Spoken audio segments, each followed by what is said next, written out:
My guest today is Felicia Shakiba, host of the CPO Playbook podcast and Fractional Chief People Officer.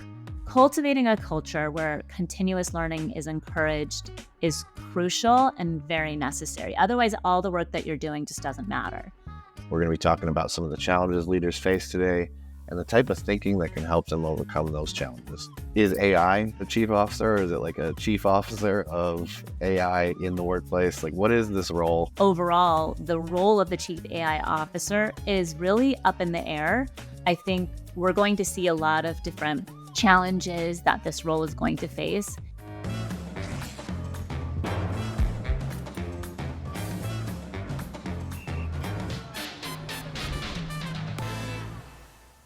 Felicia, welcome. Thank you so much. It's wonderful to be here. You've been in the talent optimization space for a long time. Recently, you started the CPO Playbook podcast. I think that's where you aim to solve a business challenge that chief people officers face in every episode. What led you toward doing the podcast, and what have you been learning from it as you go? Launching the CPO Playbook podcast was really driven by many ideas.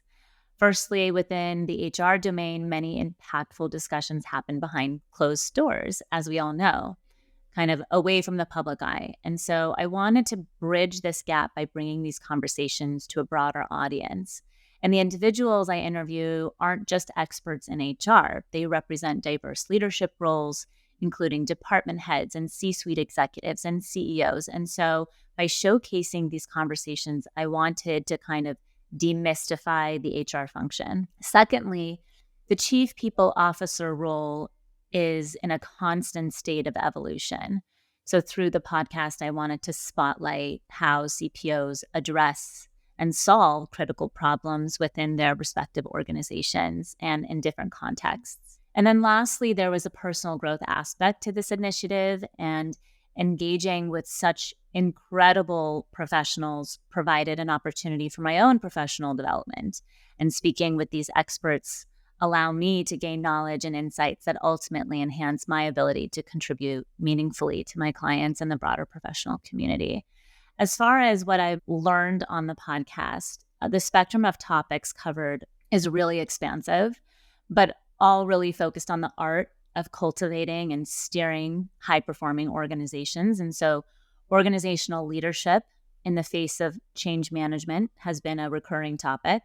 Another significant theme has been centered on crafting exceptional employee experiences, understanding how to curate environments that foster engagement and productivity has been a priority. And finally, let's not forget that the impact of AI in the workforce has been a focal point. So the discussions have revolved around deciphering the implications of AI on businesses and talent, particularly in addressing the skill gaps and adapting to this new technological era. And one of the big challenges we've seen a lot of leaders face is how to implement AI, essentially. So now we're hearing the term chief AI officer being thrown around, but it kind of sounds confusing. Like, is AI a chief officer, or is it like a chief officer of AI in the workplace? Like, what is this role? Who occupies it? What is its primary value to the business, would you say?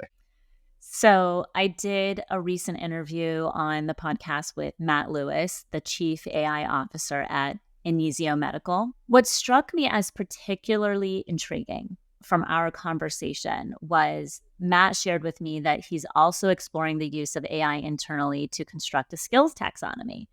And it was surprising to hear that a chief AI officer was focused on a task like this, because traditionally one would think that the role of a chief AI officer would be to leverage AI for just optimizing processes or enhancing the product offerings. However, I found it compelling. Fundamentally, an organization's greatest asset is the people, obviously. And so if there's a chief AI officer positioned within the C-suite, why not harness that expertise to map out the diverse skills and capabilities within the organization, which is ultimately their most valuable assets, right? I think creating a robust skills taxonomy not only helps in evaluating the current strengths and gaps, but also provides a clearer perspective on the overall organizational needs. Overall, the role of the chief AI officer is really up in the air. I think we're going to see a lot of different challenges that this role is going to face.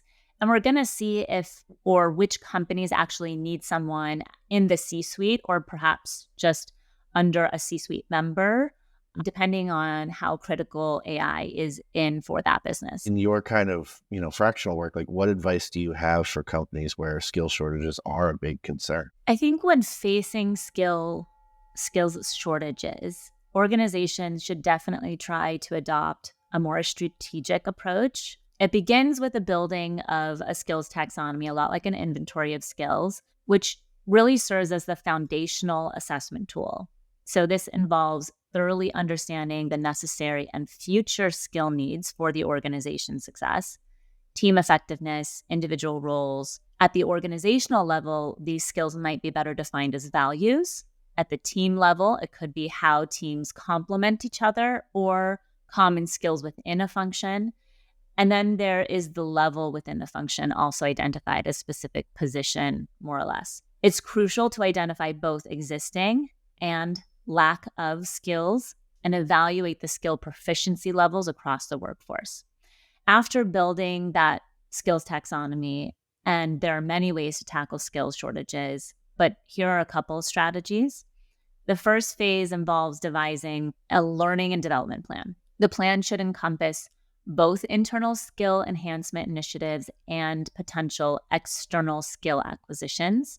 So that's how do we promote within and how do we acquire and hire? By discerning what can be taught internally and what needs to be procured externally, organizations can really target those programs to address the specific skill deficiencies.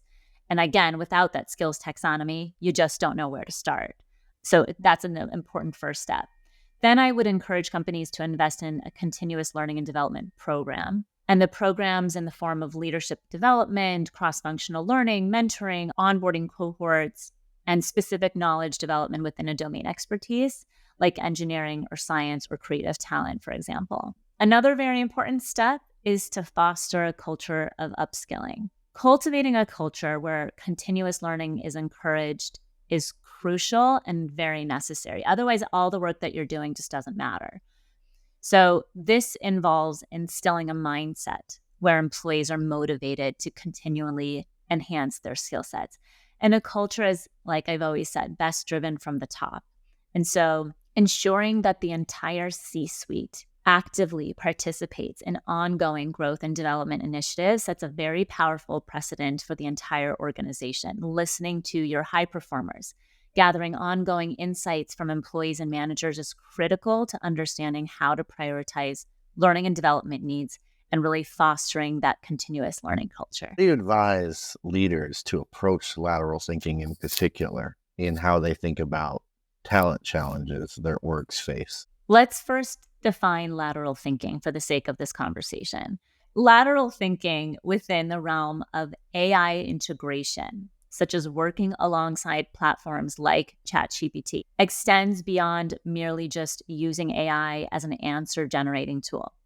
It's about leveraging AI as a catalyst to foster innovation, stimulate creativity, and enhance decision-making processes. So in essence, lateral thinking involves collaborating with AI platforms, not to receive direct solutions, but to ignite ideation, facilitate brainstorming sessions, and present diverse perspectives. Instead of viewing AI as a final arbiter of answers, it should serve as a springboard for generating ideas and sparking unconventional thinking. So when advising leaders on addressing talent challenges, my recommended approach would involve designing a tailored learning program for all team members by function or project. And this program should focus on leveraging specific techniques to tackle day-to-day talent challenges unique to the team's function, and perhaps engaging in practical methods like simulations, identifying effective techniques, and implementing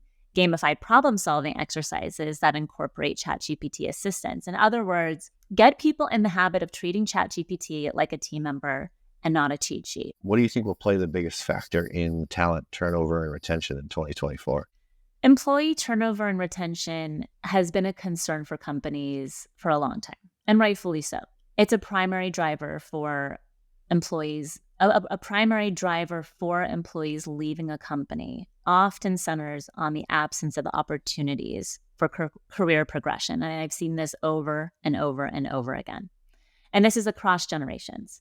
Professional growth and career development stands as their one of the top crucial desires for people. In addition, I think workplace flexibility has emerged as a pivotal factor, particularly in 2023. And as we transition into 2024, the shift to remote work accustomed individuals to flexibility, which have continued to present challenges as companies really try to navigate and return the on-site or hybrid work settings. And finally, the onboarding process significantly influences employee retention rates. If you think about it, and this is very, very interesting statistic, 38% of employees depart within their first initial year, and a substantial percentage, that might be attributed to established employees feeling threatened by newcomers. The resistance to change sometimes manifests in legacy employees kind of undermining new hires, and this hinders their success.